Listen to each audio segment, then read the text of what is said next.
Assalamualaikum warahmatullahi wabarakatuh. Alhamdulillahirrabbilalamin. Allahumma sholli ala Muhammad wa ala ali Sayyidina Muhammad. Pemirsa, bersua kembali dalam kanal Hikmatologi, mengajak diri kita masing-masing berpikir kian dewasa dengan kelembut cerdasan hati nurani. Berdasar kitab suci agama kepercayaan yang kita yakini, tentu karena kita insan Indonesia, Pancasila niscaya dijunjung tinggi. Pemirsa, kalau kita melihat foto kiriman dari Denbei Rudi Hartono yang berada di Ternate, menjadi teringat pada salah satu firman Allah dalam surah Al-Hasr atau surah ke-59 ayat ke-21. Secara esensial, hakikat Allah menawarkan Al-Quran pada gunung, dan gunung tidak mampu untuk menerimanya. Lau anzalna hadal Qur'ana ala jabali ra'aitahu khasi'am mutasyadi'am min khasyatillah wa tilkal amsyalu nadribuha linnasi la'alahum yatafakkarun. Jadi tamsil ini, kalimah simbolis ini sungguh dibuat oleh Allah, dan niscaya hanya orang-orang yang mampu menggunakan hati nuraninya yang paling jernih, maka akan memikirkan simbolis-simbolis yang sudah difirmankan oleh Allah Subhanahu wa ta'ala. Mengapa gunung tidak mampu dan enggan menerimanya? Bahkan dikatakan oleh Allah, tunduk terpecah belah. Nah, gunung tertinggi yang ada di dunia ini bukan Jawa Timur dengan Semerunya, apalagi Gunung Himalaya tertinggi dunia, tidak juga. Tetapi gunung yang sesungguhnya adalah yang ada di dada kita masing-masing, yakni adalah hati nurani. Jadi hati nurani kita harus tertunduk. Terpecah belah itu juga bisa dimaknai bahwa kita harus mendekati ayat-ayat Allah dengan piranti ilmu multidisipliner. Bagi kita yang ada di rumpun ilmu sosial, tentu meminjam terjemah, meminjam tafsir dari para ahli tafsir dan muhaddisin adalah keniscayaan. Namun bagi ahli tafsir,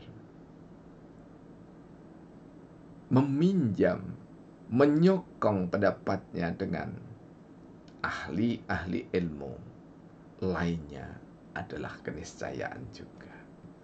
Supaya apa? Agar seseorang tidak nekat. Bondo nekat memang bagus, tetapi ketika bonek menjadi nekatisme, maka itu adalah sikap dan perilaku berlebihan. Di era digitalisasi, era kesejahteraan, era milenial ini, banyak manusia yang kehilangan jati diri. karena mereka terjebak pada negatisme. Kita lihat setidaknya kali ini 7 kelompok negatisme yang paling menonjol. Yang pertama adalah selebriti, nekat, sehingga dia memilih hidup ala hedonisme. Yang penting senang, yang penting syahwat mampu dituruti. Apapun akan ditempuh. Kemudian yang kedua adalah kreator, baik di Instagram, Facebook, maupun YouTube dan yang lainnya, Twitter dan yang lainnya. Kreator yang nekat, maka jatuh pada pelukan popularisme. Yang penting saya populer.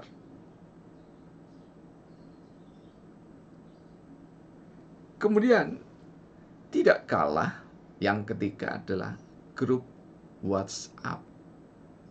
Member yang ada di situ, anggota-anggota yang ada di situ, lazimnya itu yang nekat terjebak pada kopasisme. Hanya klik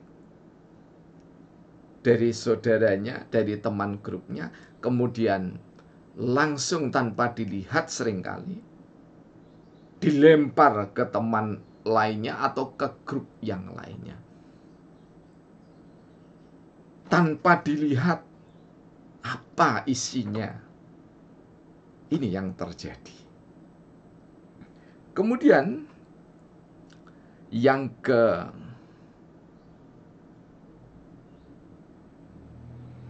keempat, pejabat nekat. Nah, ketika seorang pejabat nekat dan tidak pernah menggunakan pikirannya dengan jernih, atau enggan setidak-tidaknya menggunakan pikirannya dengan cerdas dan inovatif, maka menjadi imitasisme. Mengimitasi saja dari kebijakan-kebijakan orang lain. Mencontoh saja dari bangunan-bangunan fisik kota lain. Kota Malang yang sangat terkenal dengan dunia pendidikan ini, tidak luput pejabatnya sekedar imitasisme, mengimitasi. Dari Yogyakarta dibawa ke sini, kemudian katanya kayu tangan heritage, maka destinasinya adalah memindahkan konsep lampu Ngayogyakarta Hadiningrat diletakkan di kayu tangan.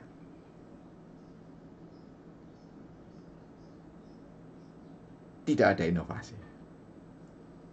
Kemudian yang keenam adalah akademisi. Akademisi yang terjebak dalam nekat, maka menjadi plagiatisme.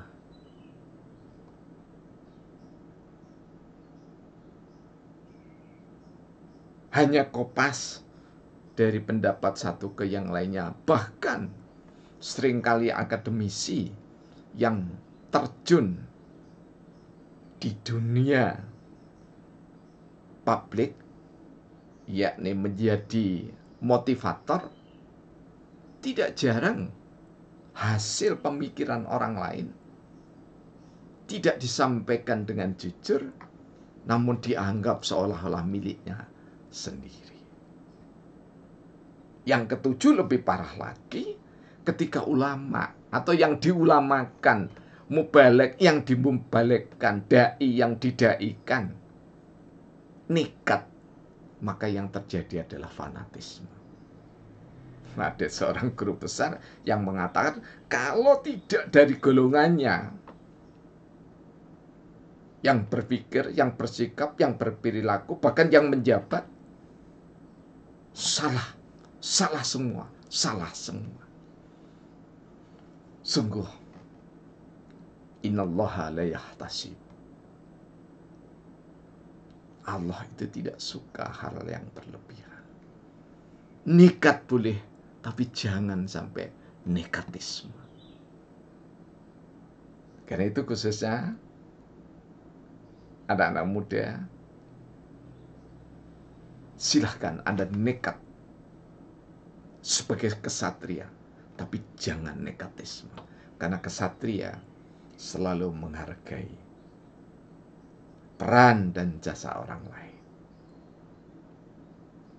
Pemirsa, terima kasih. Anda selalu hadir mengapresiasi, bahkan tidak jarang memberikan komentar yang membuat semangat kami kian menggelegar. Semoga kita senantiasa dianugerahi kesehatan jiwa dan raga, dan mampu tak seperti gunung yang diam di Ternate itu, tetapi gunung yang diam itu pun bergerak, bahkan sesekali menggelegar untuk menginovasi bumi. Manusia hadir harusnya senantiasa berusaha sesuai dengan makomnya, sesuai dengan kapabilitasnya untuk membuat inovasi. Dan sungguh luar biasa, anak-anak muda era milenial sangat banyak yang membuat inovasi-inovasi.